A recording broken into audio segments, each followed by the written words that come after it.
Remember, it was announced that the budget session is being extended for one more day, and today being the last day will end also the 17th Lok Sabha. But the BJP presented a resolution on Ram Mandir in Parliament. During discussion, the BJP MPs highlighted how Ram Mandir today has now become a source of pride and inspiration for 1 billion plus Indians. Live reactions coming in. Unequivocally condemns the desecration and demolition of the Babri Masjid at Ayodhya by and at the instigation of forces represented among others by VHP, RSS and the Bajrang Dal, which has caused communal violence in the country. Such act of vandalism was carried out not only in violation of order of Supreme Court, but amounted to an attack on the secular foundations of our country. This House expresses anguish at the happenings and wishes to reiterate its resolve that it will ceaselessly endeavor to uphold the secular and democratic tradition of our country and for the maintenance of rule of law. और एक paragraph है, नहीं पढ़ूंगा. मैं ताजुब कर रहा हूं कि जब इस ऐवान ने एक रेजोल्यूशन पास किया तो हुकूमत आएगी जाएगी, और हुकूमत ये मोदी हुकूमत जश्न मना रही है जो 6 दिसंबर को हुआ. तो ये एक बात है सर. चौथी बात यह है कि सर नहीं, 6 दिसंबर के ऊपर कोई जश्न नहीं है. राम मंदिर के निर्माण की जो प्रतिष्ठा हुई है उसको संबोधन कर रहा है, और वो सर्वोच्च न्यायालय के द्वारा तथ्यों के आधार पर दिए गए निर्णय के कारण से हुआ है.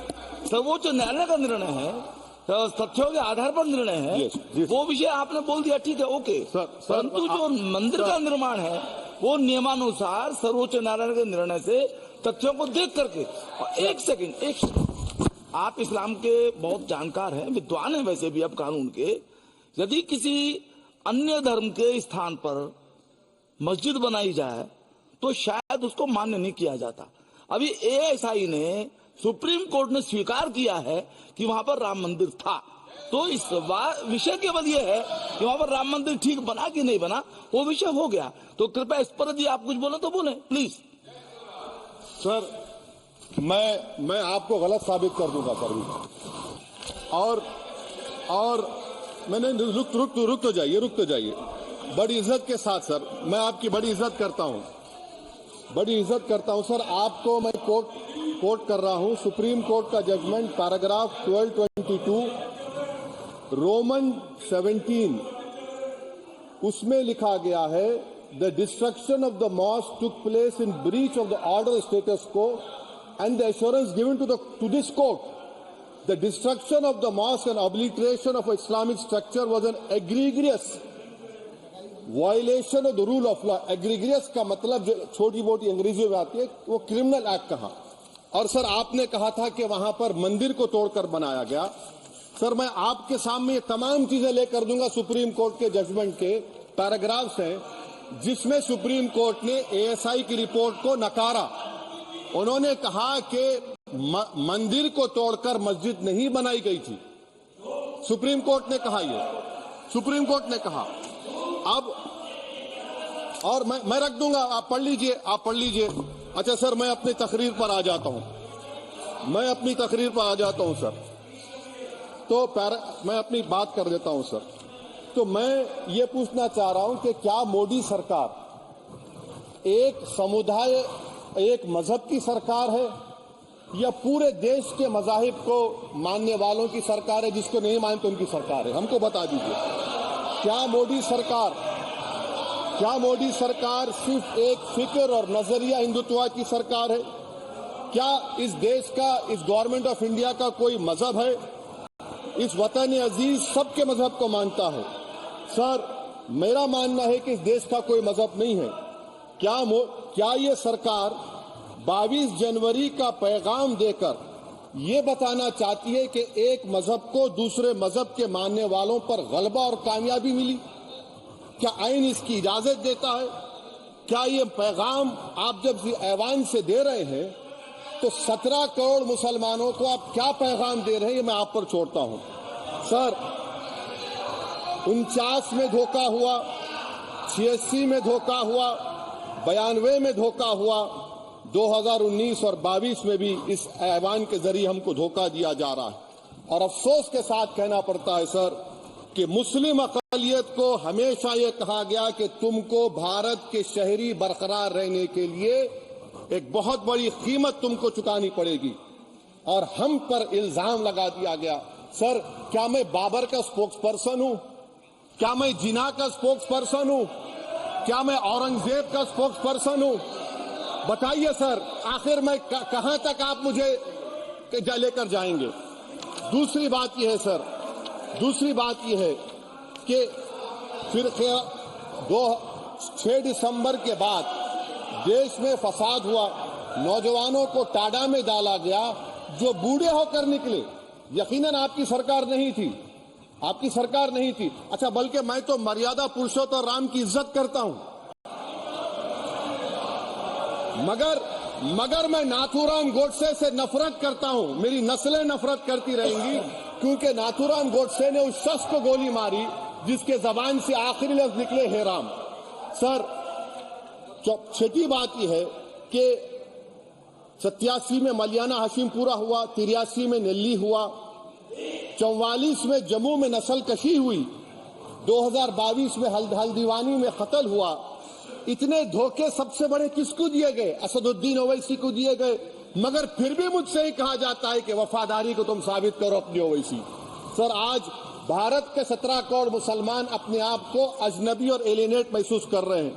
मैं बहुत बड़ी नाइंसाफी होती है, सर, ये कोई तारीखी नाइंसाफी को इंसाफ नहीं किया जा रहा है, स्पीकर बल्कि सर, अंग्रेजी में। स्पीकर सर, केवल एक प्रश्न का जवाब ओवैसी साहब दे दें कि बाबर को वो आक्रमणकारी मानते हैं या नहीं मानते हैं? पुष्पमित्रा संघा को आप क्या मानते हैं? बताओ, पुष्पमित्रा संघा को आप क्या मानते हैं? जम्मू के वो, कश्मीर के वो राजा को क्या मानते हैं, जिसके पास एक फौज थी मंदिरों को तोड़ने के लिए? आप क्या मानते हैं? यही तो मैं कह रहा हूं कि निशिकांत दुबे 47 में आजादी मिली, असदुद्दीन ओवैसी से बाबर की बात पूछ रहे हैं।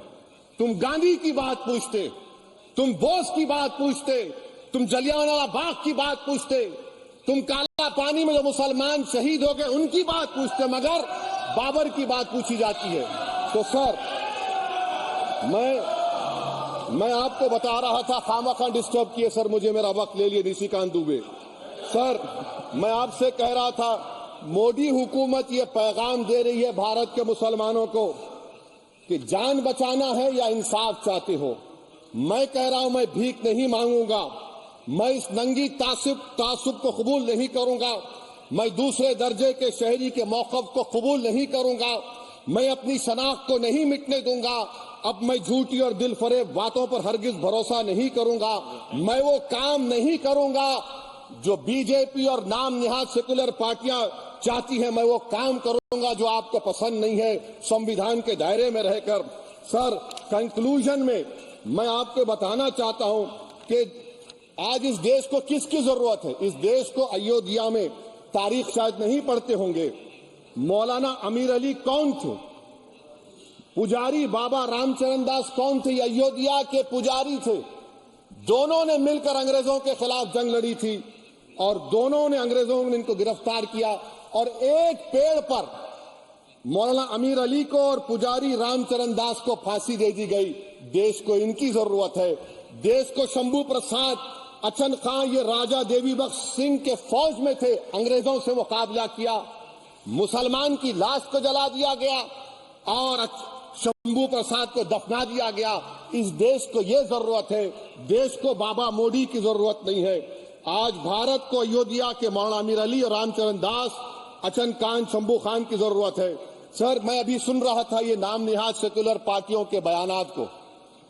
क्या होता है सर, आप, खत्म कर रहा हूं, क्या होता है सर, जब काजी साहब गवाहों को लेकर दुल्हन के पास जाते कि तुमको निकाह कबूल है, तो दुल्हन शर्मा के खामोश बैठ जाती।